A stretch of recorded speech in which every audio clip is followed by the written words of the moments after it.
ख्रीस्त में मेरे प्यारे भाइयों और बहनों, कैथोलिक शिक्षा के अनुसार 3 ई शास्त्रीय गुण हैं: विश्वास, भरोसा और प्रेम। ये ईश्वरीय गुण हैं और इनका उद्देश्य ईश्वर ही है।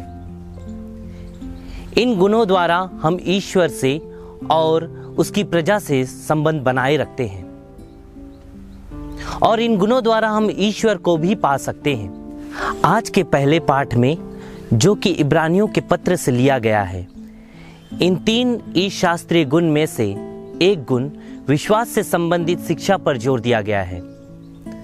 आज के पाठ में हम सुनते हैं कि ईश्वर के विश्राम स्थान में प्रवेश करने की प्रतिज्ञा अब तक कायम है। इसलिए इब्रानियों को पत्र के माध्यम से सतर्क रहने की सलाह दी जा रही है, जिससे वे ईश्वर के विश्राम स्थान में प्रवेश करने से वंचित ना रहें।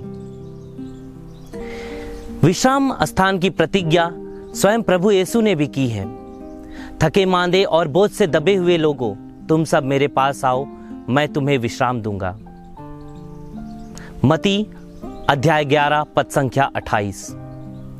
इस्राएलियों ने ईश्वर के महान कार्यों को देखा, फिर भी मरुभूमि में उन्होंने उसकी वाणी पर ध्यान नहीं दी और उस पर विश्वास नहीं किया, बल्कि उन्होंने ईश्वर को चुनौती दी और उसकी परीक्षा ली।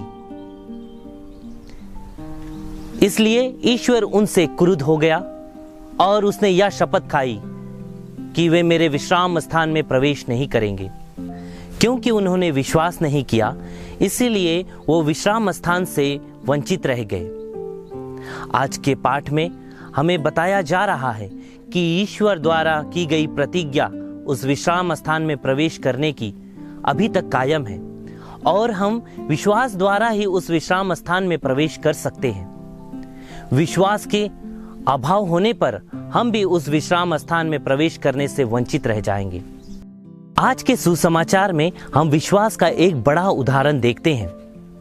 यूहन्ना के गिरफ्तार होने पर यीशु कफरनाहूम में रहने लगे और वहीं से आसपास के नगरों में जाकर शिक्षा देते रहे। आज जब यीशु वापस आए तो बहुत से लोग इकट्ठा हो गए और भीड़ इतनी बढ़ गई कि द्वार पर जगह ही नहीं है। यीशु कफरनाहूम में बहुत से चमत्कार दिखा चुके थे। साथ ही उनकी चर्चा गलीलिया प्रांत के कोने कोने में फैल गई। इसीलिए कुछ लोग यीशु के पास एक अर्धांग रोगी को लाना चाहते हैं, परंतु भीड़ इतनी है कि वे उस अर्धांग रोगी को यीशु के पास नहीं ला पाते हैं। और जहां पर ईसा खड़े थे, वहां ऊपर का छत खोलकर छेद में से उस अर्धांग रोगी को उतारते हैं, क्योंकि वे जानते हैं कि ईसा में चंगा करने की शक्ति है।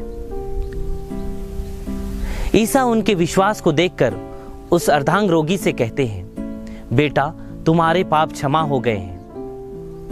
परंतु यहाँ पर ध्यान देने वाली बात यह है कि उस समय की छत सामान्यतः समतल होती थी, जो कि मिट्टी और घास फूस के मिश्रण से बनी हुई होती थी।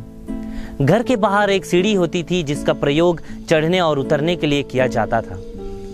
गर्मी के दिनों में छत का प्रयोग सोने के लिए भी किया जाता है। इस प्रकार के छतों में छेद होने पर पानी के रिसाव को रोकने के लिए पूरी छत को तोड़ना पड़ता था और उसका पुनर्निर्माण करना पड़ता था। इतनी बड़ी हानि उनके विश्वास के सामने कुछ नहीं थी और वे अपने विश्वास के लिए कुछ भी कीमत चुकाने को तैयार थे। बाहरी अवरोध, भीड़, दीवार और छत उनके विश्वास को कमजोर नहीं कर पाई और ना ही वे हताश हुए, बल्कि इस वजह से उस अर्धांग रोगी को चंगाई, शांति और तकलीफ से विश्राम मिला, जिसका जिक्र आज के पहले पाठ में किया गया है। सुसमाचार में हम बहुत से ऐसे उदाहरण देखते हैं जहां पर यीशु ने लोगों के विश्वास की सराहना की। जैरूस को लोगों ने ईसा को तकलीफ नहीं देने के लिए कहा, क्योंकि उसकी बेटी मर चुकी थी, परंतु उसने विश्वास किया और ईसा के साथ अपनी बेटी के चारपाई तक चला गया और ईसा ने उसकी बेटी में जीवन भर दिया। बरतिमेउस को लोगों ने चिल्लाने से मना करने पर भी उसके विश्वास के द्वारा उसे दृष्टिदान प्राप्त हुई। और यीशु ने उससे कहा, जाओ, तुम्हारे विश्वास ने तुम्हें चंगा किया है। क्रिस्त में मेरे प्यारे भाइयों और बहनों, इसीलिए आज प्रभु यीशु हमें वही विश्राम देने को तत्पर है जिसकी चर्चा पहले पाठ में की गई है और जिसे हम आज के सुसमाचार में उस अर्धांग रोगी के जीवन में पूर्ण होता पाते हैं।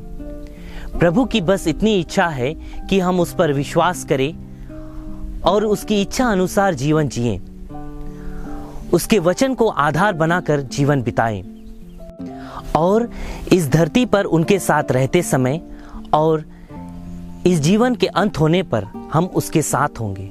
आइए हम विश्वासी बने रहने के लिए ईश्वर से कृपा मांगे।